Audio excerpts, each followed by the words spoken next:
Not in Syria or Iraq, but in the safety and comfort of London. If you live the life of a gaffer like that, all your life working home, you did nothing for the sake of Allah, then you're going to get punished. Then you're going to get punished. Because you never took part in the struggle. He is the new face of jihad. Abu Halima uses social media to spew out his endless diatribe of extremist views. Are you proud of what the Australians did in Gallipoli when they raped and pillaged and murdered innocent women and children? What are you proud of exactly? What are you proud of? Halima preaches his hate not from the battlefields of the Middle East, but from London's outer suburbs. And much of his bile is now directed at moderate Muslim leaders here in Australia. Is that Sydney needs to be renamed the land of the heretic scholars? The land of the heretic scholars, full of heretic scholars, Sydney. What are you worried about? Halima clearly enjoys the notoriety. I thought you enjoyed broadcasting. Yeah, I do. But he's surprisingly shy in front of our cameras. I think he's influential, so he is a concern, and that's why we monitor him. New South Wales Deputy Commissioner Catherine Byrne has Halima on her radar. He's a good example of an extremist preacher who is looking for people anywhere in the world to follow him and to join him in his extremist beliefs. The radicalisation of youth is now one of the greatest challenges police face in their fight. Allah said, may Allah fight them. May Allah kill them. That's what Allah said. How are they deluded? Abu Halima is a master of propaganda with a big ego. Nice bit of light there. See how it looks on the camera? For 2 years, he let British filmmaker Jamie Roberts into his life to record a documentary Channel 9 will air tonight. If you reject our systems, we will oppress you. We will arrest you. Stop worshipping this false god democracy and come back to worshipping Allah. Khalas. Good. What do you think? Yeah? One take. You know, obviously, when I started out first, it was, I was speaking too loosely and kept saying things like in it and in it, in it, in it. I've been trying to remove that in it. It's not a good look. This 38-year-old and his extremist mates are on a mission. All disbelievers, all kuffar. Abu Halima is a hater. This is going fast, shine ISIS terrorists. He likes to provoke.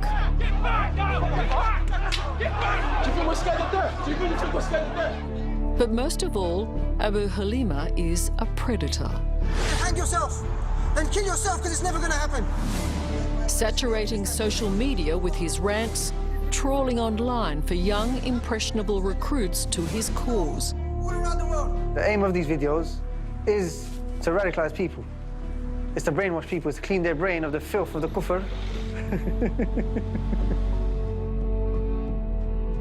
How does a disaffected child, young person, find themselves in the arms of an online hate preacher?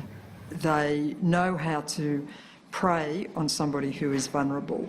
So they give them a sense of belonging, they give them a sense of confidence, they talk to them and reach out so that this person starts to feel good. It can take just a few weeks of grooming to have an impact by techniques not dissimilar to those used by sexual predators.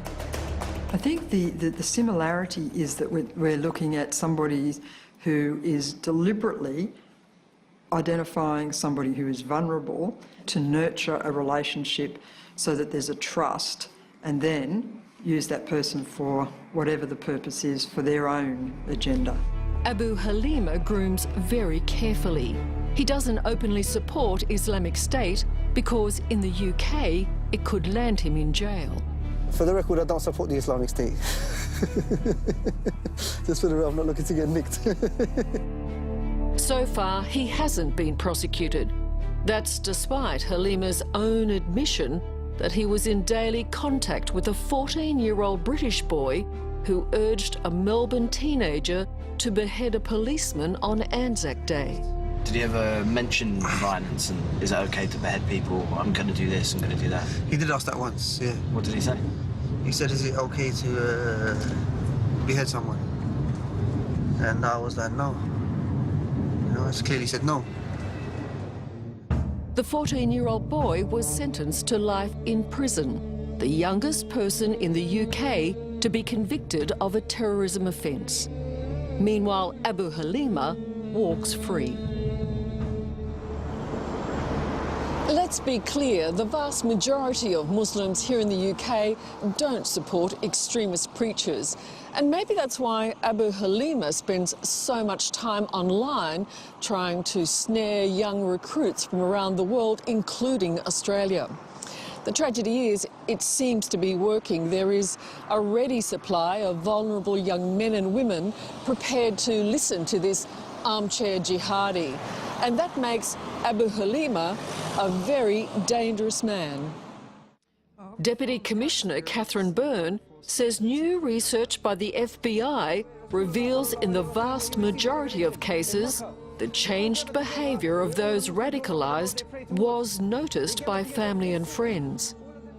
For 84% of them, people knew that they were talking about violent intentions or that they were radicalised. Out of that 84%, 50% didn't do anything about it. A mum realises her son or daughter is online and recognising something seriously radical is occurring.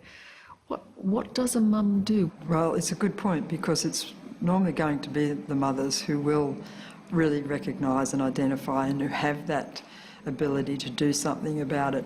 I would go and seek advice from police or a teacher or a trusted person. For this new breed of extremists who don't like getting too close to the action, it's convenient to sit on the other side of a computer screen. Guy with an RPG now. It means the horrendous Halima and his mate can watch videos of Islamic State executions while they sit and eat. Guy's foaming at his mouth. You know what I mean? Wow. And I'm eating.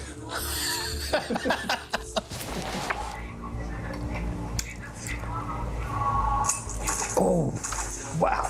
Takes new quality, bro. That's like 4K or something.